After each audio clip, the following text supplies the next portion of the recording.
حق زن و مرد مساوی است؟ نه. کی میگه مساوی؟ الله میگه فرق است. در حق هم فرق است، در مکلفیت هم، در هر چیز فرق است. عدالت است بله. بعد حق داده الله بر زن، در نظام کفری، در عقیده کافر، چی یهود نصارا، چی سیکولراست، چی دموکراتاست، غربیا، زن خو یک آله دست جور کردن. اینا زن توهین کرده رایستن، زن تجاوز کرده رایستن به زور برزا. پارسال BBC اعلان کرد در آخر سال که در امریکا 30 میلیون زن تجاوز جنسی شده. 30 میلیون. افغانستان میگه نفوسش 27 میلیون است. 30 میلیون زن به زور زنا کردن، به زور تجاوز جنسی هم میره میگه. برزا خب از 100 میلیون هم تیر میشه. نفوسش تقریبا به 400 میلیون است امریکا. یعنی از نفوس افغانستان کرده به زور زنا میکنه. به این جور کرده یک صابون اعلان میکنه که یک شامپو 5 ملاق یک زن میته. حقش همی است. لچوریان یک زن 5 ملاق میته. تا که یک صابون اون خواهی دست مارکت تجارتی شده زنا. به نام ازی که عمر ازدواج 18 سالگی او را زنا میکنه. تا 18 سالگی مثل پودری او را زنا کردگیست. در 18 سالگی او به شوهر وفادار نه. شوهر نمیکنه، میاد شوهر نمیکنه زن. و نه مردایشون زن میبره.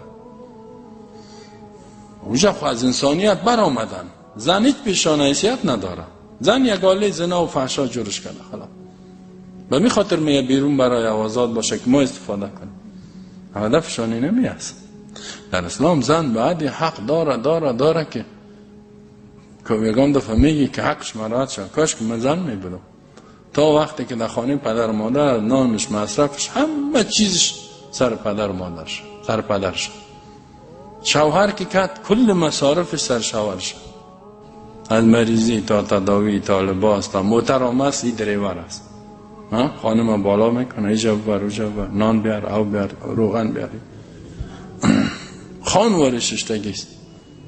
حتی کارهای خانه هم اخلاقی است برش. کارهای خانه زور نیست که به زور سرش کار کن. یک کار اخلاقی است. زن در اسلام بسیار حیثیت داره، بسیار آبرو داره، بسیار بالاست.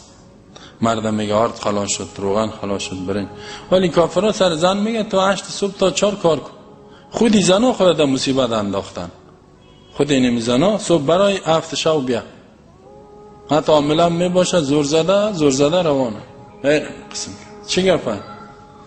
بریم کار کنیم نه؟ مامور دولت هستیم. حالا تو را کی میگه که مامور باش نوکر باش؟ تو را کی گفته؟ باز در این نظام اختلاط، در این نظام فحشا مرد اونجا 6 تا و مرد مفت اونجا 6 تا، جوانا در دفتر 6 تا. ما مساوات میخواهیم. وای به این زنا. رسول الله صلی میگه فتقوا النساء، زنا خدا نگاه کن. بزرگترین فتنه است. بعضی زنا از ابلیس کردن، کار ابلیس برابر انجام میده. کار شیطان شدگیست. خود زن که کار بکنه خیلی مرد برای چیست؟ و مردش هم بازور خوش باشه که زن ما در بین چند تا کار میکنه. اینمی دوسیست دیگه. دوسی کدام شاخ نداره که دوس یک شاخ بکشه. رسول الله صلی الله علیه و آله میگه لا يدخل جنت دیوس روی جنت نمیبینه. دیوس کیست؟ حدیث صحیح رسول الله صلی الله علیه و آله میفرماید الذی یقر فی اهلی الخبث، کسی که در خانواده خود در زن و خواهرش دخترش اقرار جای میته، اجازه میته خباثت، بی حیایی، فحشا، میفهمی زنم دینی میجا کار میکنه و اختلاط است و سکوت میکنی. این دوسی است. در جهنم میری. یکم تا میگه یک زن چند مرد به جهنم میبره، میگه تا جای داره. پدرم میبره که چیز نگفته، برادرم میره، شویم میره،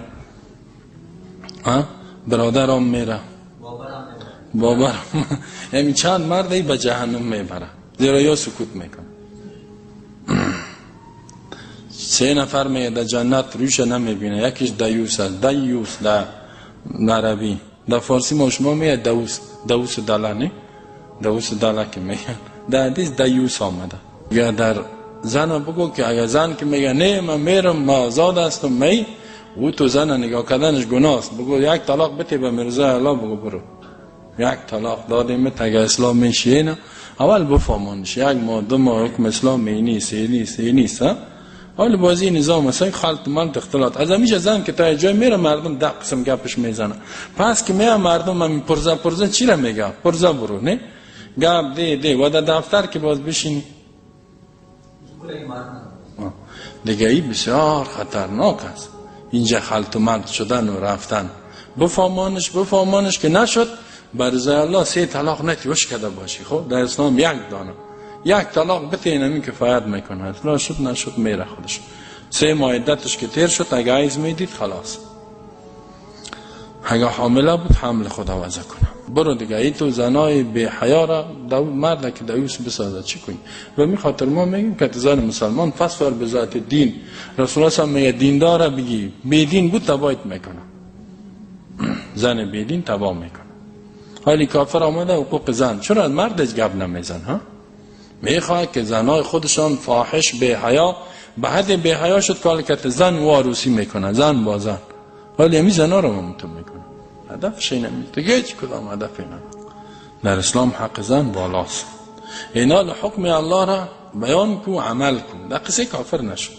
الله میگه مگر کسایی که ضد و عنادی سخو انتقاد میکنه بحث میکنه نه بحثی که گفتمان ضدی و عنادی به ضد اسلام خب فلا تخشوهم شما نترسین از این کافرها به خاطر انتقاد و اعتراضشان که حکم الله را هر حکم مثلا قبله را ترک کنی وخشونی فقط اسمع